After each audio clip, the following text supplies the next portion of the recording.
Hey, how you doing? Hope you're doing well. Today I am going to be talking about secure attachment. Just as a complete side note, my neighbours are having some work done. So if you hear in the background some murmurs of some men talking, maybe a bit of banging, that's literally what's going on. Hopefully you won't pick it up on the audio, but the show must go on and all that. Can't plan my life around what the neighbours are doing, so I'm cracking on with the episode anyway. So I hope you are well in whatever part of the world you are listening to this from, and let's get into secure attachment. Welcome to Healing Childhood Trauma for Millennial Women, the podcast where we deep dive into relationships, attachment, and healing from relational and childhood trauma. I'm Lysandra Ledgetwood, your host, a psychotherapist and a relationship therapist who works with childhood trauma and high-functioning anxiety in adults. Over the last 14 years, I have been dedicated to helping women just like you to break unhealthy patterns of the past for generational and heart healing. On this podcast, we explore expert insights and practical tips that will empower you to transform your relationships and underlying anxiety from insecure to secure attachment. The first relationship we begin with is the one you have with you. Whether you're single, married, or somewhere in between, if you've experienced childhood trauma or spaces where you've never felt good enough and now you're ready to heal, grow, and build stronger connections, this podcast is for you. I use my personal experience as a therapist and someone who loves personal development and learning about what makes us tick. Join our community of resilient women who are committed to understanding their past, embracing their present, and creating a future filled with trust and love. This is where healing meets growth.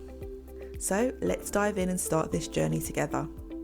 Welcome to Healing Childhood Trauma. Now, there is a lot of pop psychology at the moment that's talking a lot about attachment, and secure attachment is basically seen as almost like the holy grail of all the attachment styles. So I'm just going to break it down and help you to understand what secure attachment actually is, and to kind of cut through all of the fluff and the bullshit that is spoken about when it comes to attachment, because I think because it is pop psychology and there's a lot of people who are either in their own healing space or in their own healing journey, having therapy, because it is so much more widely talked about, there's a lot of misinformation around attachment styles and a lot of misunderstanding about what attachment styles are and how they present themselves, and also just like really pathologizing attachment and pathologizing people and human experiences. And so I'm hoping to be able to clarify what attachment actually is and how you can use it in a positive way rather than using it as something to diagnose yourself with, because it's not a diagnosis, it's just a way of understanding human relationships, not using it as a tool to bash yourself over the head or to make yourself feel like you're not good enough, or to come from this place of being wounded and not having a secure attachment. Because if there's any kind of healing to be done in this work, it has to come from a place of knowing that we can't be responsible for our experiences that have happened in our childhood, and we can't let those experiences dictate who we are as people, because we all have the potential to learn, to heal, to grow. Here's something that most people don't know. Attachment is on a spectrum. You can have a secure attachment, but you can also have traits of the different attachment styles. So you can have a little bit of avoidant traits, or you can have traits of the anxious attachment style as well. And this is coming from not only my work as a therapist, but also this personal self-healing and self-development work that I've done. Because initially, I would say that I didn't have a secure attachment. That was something that I worked towards. I was basically working towards that through my own journey of healing without necessarily knowing about what attachment was. So it wasn't until I became a therapist myself, and then I had the formal training where I learned about attachment and was like, oh, okay, that really made a lot of sense to me. That was really like quite pivotal in me understanding the self-healing work that I had been doing and what I was working towards. The beauty of attachment, because it is on a spectrum, is that your attachment style can change. Like, it's a fluid process. And again, something else that most people don't know, we all start with secure attachment. As babies, we cry and we ask for our needs to be met. We're very ego focused. So we begin having a secure attachment because we're born with this innate feeling of we are worth having our needs met, because we're constantly crying to get what we need. We are crying to let the caregiver, to let our parents, our mums, our dads, whoever's looking after us, to know what we need, because we think that we are already worthy. It's just like a given. We're not thinking, is this a convenient time for me to cry right now? Is it convenient for me to ask to be fed? Like, babies don't give a shit. Like, if they're tired, they're going to let you know. If they're hungry, they're going to let you know, because they've just already got it in them that they are innately worthy. And so they are just existing. And so we start with secure attachment. It's only what happens as our experiences and our relational experiences which then impact us and then cause these other different attachment styles and different attachment patterns to come in. So when we're thinking of it in terms of healing, we're basically just going back to what our original state is. We're going back to what is innately what we know, that we are worthy, that we are worth having our needs met, and that we can ask for what we need. And we don't need to have permission to do that. With attachment being on a spectrum, your attachment style can also differ depending on the relationship. You can be secure within yourself. You can have great self-confidence. You can know that you are worthy. You can be driven. You can be ambitious. You can be successful. But you might have issues with a certain type of relationship. So maybe it could be a paternal relationship, for example. You could have a really difficult relationship with your dad. So in some ways, you can have a secure attachment within yourself and perhaps some of your female relationships. But then you could have like a very disorganized attachment, for example, with your dad, because of the kind of relationship that you've had. So knowing that, I think, kind of brings a bit of peace to understanding about attachment in general. We're more than just being defined by one particular relationship.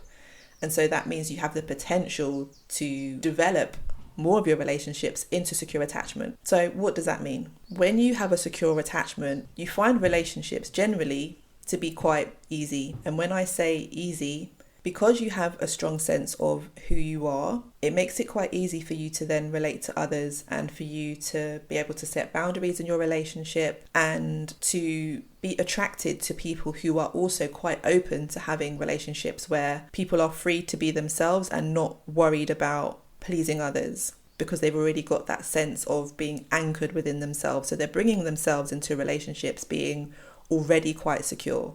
And you'll see that by the way that they communicate.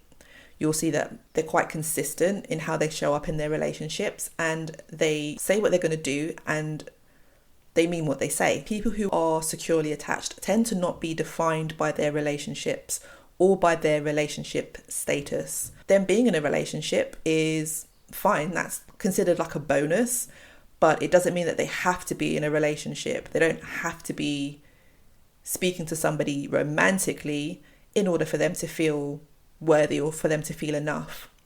So quite often people with a secure attachment they choose for themselves whether they want to be in a relationship or not. So it's not about the relationship status, it's about them choosing for themselves and being quite intentional about their relationships. That's why it's so important also to not focus on like romantic love and romantic energy being the only thing that defines your relationships or defines you as a person. And in order for you to have this, it doesn't mean that you've had the most perfect childhood where there's been no trauma or nothing bad happens, everything is just picture perfect. That's not where secure attachment comes from. It actually comes from how problems are dealt with, how conflict is dealt with, having consistency, having love, and even when you do go through difficulty, like perhaps like a parent passing away or parents splitting up, it doesn't mean that as a result of you having those experiences, you can't have a secure attachment. It's all about how it's dealt with. So it's not about what happens to you. It's also about how that's managed after the fact. So even if a parent has passed away and that is significant trauma, how has the family coped with that? Have you been able to talk about it? Have you been able to heal and mourn as a family together, rather than family members shutting down or becoming emotionally unavailable or just acting like it's not happened and not talking about it? When we have open relationships within the family and we feel supported and we feel loved, we feel attuned to, we feel seen, that's how we form these secure attachments.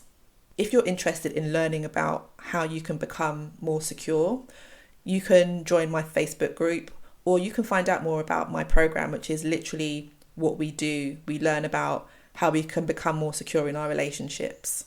But because I want you to have something that you can take away from this episode, if you would like to learn how to have more or become more secure in your attachment style, the best place for that to start is with you. You are the key here in pouring more into yourself. So if you've not had good relationships in the past, if you've not felt attuned to, if you've not felt seen, if you've not had your needs met, start doing that for yourself. Start being the person that you would have needed when you were younger, and do that for yourself. And honestly, that is the best way for you to start healing from insecure attachments and for you to start becoming more secure. And that was definitely something that I had learned to do and develop over time for myself. And that was even before I became a therapist. That was even before I went to therapy. That is really a really great place to start. So start pouring into yourself, start loving on yourself more. You'll be on the way to secure attachment.